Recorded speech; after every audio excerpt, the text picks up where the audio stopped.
Hello friends, ओम श्री गणेशाय नमः। जय श्री कृष्णा। आप सभी का स्वागत है आपके अपने यूट्यूब चैनल पर। फ्रेंड्स, आज हम आपको इस वीडियो में बताने जा रहे हैं श्री कृष्ण जन्माष्टमी का शुभ मुहूर्त, व्रत पालना का समय, पूजा विधि, महत्व, श्री कृष्ण जन्मोत्सव की कथा और श्री कृष्ण जन्माष्टमी पर भगवान श्री कृष्ण को प्रसन्न करने के उपाय और मंत्र के बारे में। फ्रेंड्स, वीडियो शुरू करने से पहले आपसे रिक्वेस्ट है, अगर आप हमारे चैनल पर नए हैं और आपने अभी तक चैनल को सब्सक्राइब नहीं किया है तो प्लीज़ सब्सक्राइब कीजिएगा चैनल को, साथ ही प्रेस कीजिएगा बेल आइकन को, जिससे नए वीडियो से रिलेटेड नोटिफिकेशन आपको तुरंत प्राप्त हो सके। और वीडियो पसंद आने पर वीडियो को लाइक और शेयर जरूर कीजिएगा ताकि सभी भक्तों को इस वीडियो का लाभ प्राप्त हो सके। और कमेंट बॉक्स में जय श्री कृष्णा जरूर लिखिएगा। इस साल जन्माष्टमी पर दुर्लभ संयोग बन रहा है। श्रीमद् भागवत पुराण के अनुसार भगवान श्री कृष्ण जी का जन्म भाद्रपद मास के कृष्ण पक्ष की अष्टमी तिथि को रोहिणी नक्षत्र, हर्षण योग और वृषभ राशि के चंद्रमा में हुआ था। इसी कारण हर साल इस दिन को श्री कृष्ण जन्माष्टमी के रूप में मनाया जाता है। इस साल जन्माष्टमी की तिथि को लेकर थोड़ा सा कंफ्यूजन है, क्योंकि इस साल 2 दिन जन्माष्टमी का उत्सव मनाया जाएगा। फ्रेंड्स, अब आइए जानते हैं जन्माष्टमी की शुभ मुहूर्त के बारे में। हिंदू पंचांग के अनुसार इस बार जन्माष्टमी 2 दिन मनाई जाएगी। पहली 18 अगस्त को, जिसे गृहस्थ जीवन में जीने वाले लोग मनाएंगे। वहीं 19 अगस्त की जन्माष्टमी साधु संत मनाएंगे। इस बार जन्माष्टमी काफी खास होने वाली है, क्योंकि इस दिन काफी खास योग बन रहे हैं। इस दिन वृद्धि योग भी लग रहा है। मान्यता है कि जन्माष्टमी पर वृद्धि योग में पूजा करने से आपके घर सुख संपत्ति की वृद्धि होती है और माँ लक्ष्मी जी का वास होता है। अष्टमी तिथि प्रारंभ होगी 18 अगस्त 2022 को रात्रि 9:21 पर। अष्टमी तिथि का समापन होगा 19 अगस्त 2022 को रात्रि 10:59 पर। अभिजीत मुहूर्त रहेगा 18 अगस्त 2022 को दोपहर 12:05 से दोपहर 12:56 तक और वृद्धि योग रहेगा 17 अगस्त की रात्रि 8:56 से 18 अगस्त की रात्रि 8:41 तक। और ध्रुव योग रहेगा 18 अगस्त 2022 को रात्रि 8:41 से 19 अगस्त 2022 को रात्रि 8:59 तक। और भरणी नक्षत्र रहेगा 17 अगस्त 2022 को रात्रि 9:57 से 18 अगस्त की रात्रि 11:35 तक। और राहु काल रहेगा 18 अगस्त 2022 को दोपहर 2:06 से दोपहर 3:42 तक। और निशिता काल पूजन का मुहूर्त रहेगा रात्रि 12:20 से 1:05 तक। धर्म शास्त्रों के अनुसार व्रत पारण का समय रहेगा 19 अगस्त 2022 को रात्रि 10:59 के बाद। पारण के दिन अष्टमी तिथि की समाप्ति का समय रहेगा 19 अगस्त 2022 को रात्रि 10:59 के बाद। धर्म शास्त्रों के अनुसार वैकल्पिक व्रत पारण का समय रहेगा 19 अगस्त 2022 को सुबह 6 बजे के बाद। मान्यता है कि दुर्लभ संयोग में भगवान श्री कृष्ण जी की पूजा करने से सभी मनोकामनाएं शीघ्र ही पूर्ण होती है। जन्माष्टमी का पर्व देश भर में मनाया जाता है, लेकिन मथुरा वृंदावन में इस त्योहार की अलग ही धूम होती है। खासकर मंदिरों और घरों में लोग बाल गोपाल के जन्मोत्सव का आयोजन करते हैं। बाल गोपाल के लिए पालकी सजाई जाती है। वहीं इस दिन निसंतान दंपति विशेष तौर पर जन्माष्टमी का व्रत रखते हैं। वे बाल गोपाल कृष्ण जैसी संतान की कामना से यह व्रत रखते हैं। धार्मिक मान्यताओं के अनुसार भगवान विष्णु जी ने धर्म की स्थापना के लिए श्री कृष्ण के रूप में जन्म लिया था। इस दिन व्रत धारण कर श्री कृष्ण का स्मरण करना अत्यंत फलदायी होता है। शास्त्रों में जन्माष्टमी के व्रत को व्रतराज कहा गया है। भविष्य पुराण में इस व्रत के संदर्भ में उल्लेख है कि जिस घर में यह देवकी व्रत किया जाता है वहां अकाल मृत्यु, गर्भपात, वैधव्य, दुर्भाग्य तथा कलह नहीं होती है। जो एक बार भी इस व्रत को करता है वह संसार के सभी सुखों को भोगकर विष्णु लोक में निवास करता है।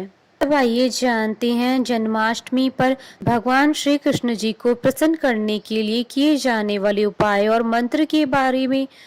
गाय को प्रतिदिन चारा खिलाएं। अगर ऐसा करना आपके लिए संभव नहीं है तो जन्माष्टमी पर गाय को चारा अवश्य खिलाएं। अपने घर में बनी पहली रोटी प्रतिदिन गाय को जरूर खिलाएं। ऐसा करने से आपको गौ माता के आशीर्वाद के साथ साथ भगवान कृष्ण और अन्य देवी देवताओं का आशीर्वाद मिलता है।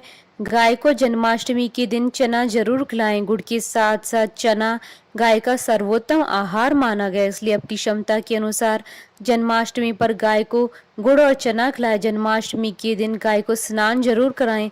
गाय को स्नान कराने का पुण्य मानो भगवान श्री कृष्ण के साथ साथ 33 करोड़ देवी देवताओं के स्नान कराने के पुण्य के समान माना गया है। क्रीम कृष्णाय नमः ये श्री कृष्ण जी का मूल मंत्र है। इस मंत्र का जन्माष्टमी के दिन जाप करने से अटका हुआ धन प्राप्त होता है और साथ ही घर परिवार में सुख की वर्षा होती है। फ्रेंड्स, अब आइए जानते हैं श्री कृष्ण जन्माष्टमी की व्रत और पूजन विधि के बारे में।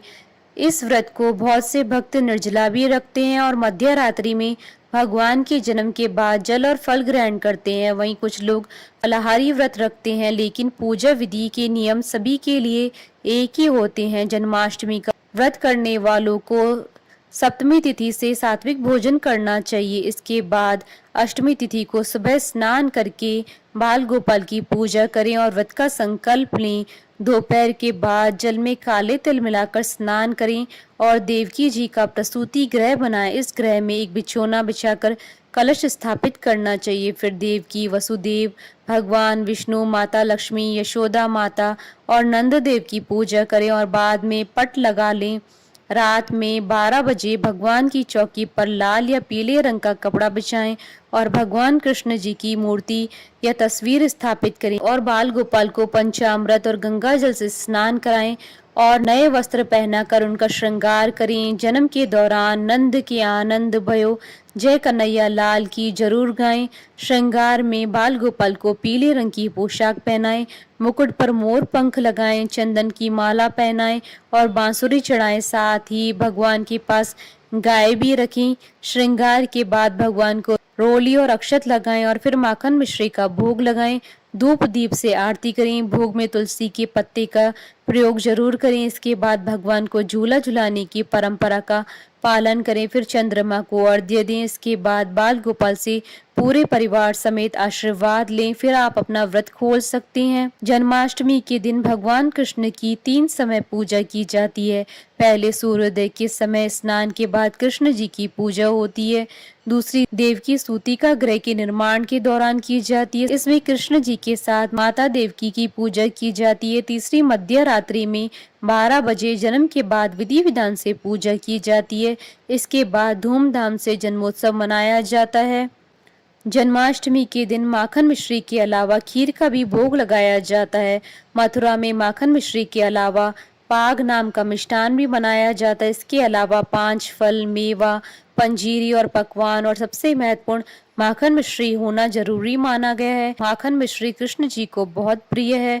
मान्यता है कि जब कान्हा का जन्म हुआ था तब नंदगांव की महिलाओं ने सपना देखा कि गोपाल उनसे माखन मिश्री मांग रहे हैं।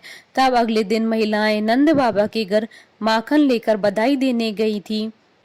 फ्रेंड्स, अब आइए प्रारंभ करें श्री कृष्ण जन्मोत्सव की कथा। स्कंद पुराण के अनुसार द्वापर युग की बात है। उन दिनों मथुरा में उग्रसेन नाम के राजा हुए, लेकिन स्वभाव से वह सीधे साधे थे। यही वजह थी कि उनके पुत्र कंस ने ही उनका राज्य हड़प लिया और स्वयं मथुरा का राजा बन बैठा। कंस की एक बहन थी जिसका नाम था देवकी।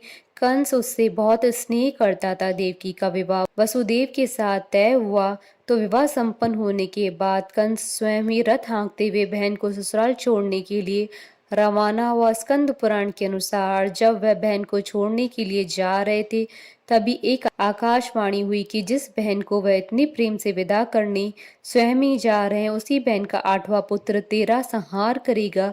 यह सुनते ही कंस क्रोधित हो गया और देवकी और वसुदेव को मारने के लिए जैसे ही आगे बढ़ा तभी वसुदेव ने कहा कि वह देवकी को कोई नुकसान न पहुंचाए।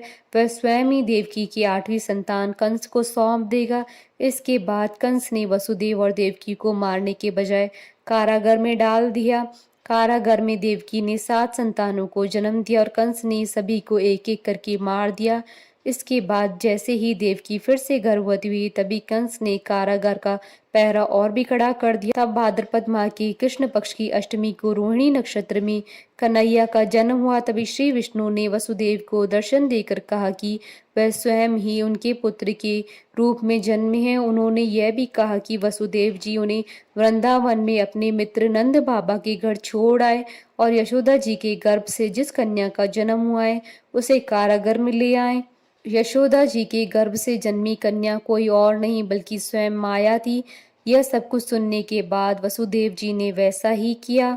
वसुदेव जी ने जैसे ही कन्हैया को अपनी गोद में उठाया, कारागार के ताले खुल गए। पहरेदार अपने आप ही नींद के आगोश में आ गए। फिर वसुदेव जी कन्हैया को टोकरी में रखकर वृंदावन की ओर चले।